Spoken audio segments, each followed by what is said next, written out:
So a really common problem that happens when you have a muscle imbalance around your glutes and thighs. So one of the things that happens really often is that you can become very quad and hamstring dominant and your glutes kind of go to sleep.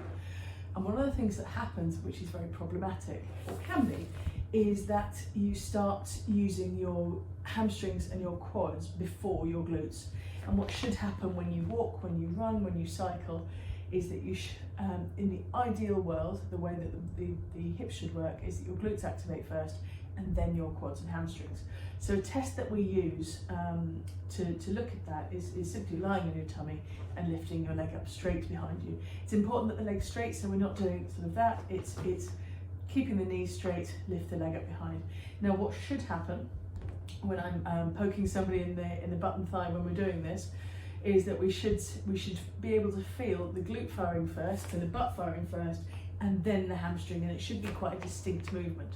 But very often what I see is that the hamstring fires first and then the glute fires as the leg lifts, or the glute doesn't really fire at all. So we then get this sort of very hamstring dominant type look.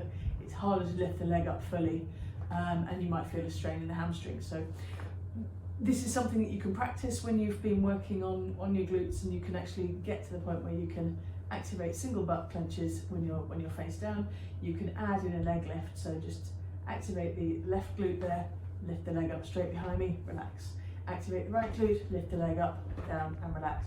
So it's almost like you're going to be swimming. So we're practicing our front crawl legs almost, except we're making sure that the glutes fire first, glute then hamstring, glute then hamstring, glute then hamstring, glute then hamstring. So we're really working on that, and that is how that's the sequence that should happen, a sequence of muscle firing that should happen when you walk, when you run, and when you cycle.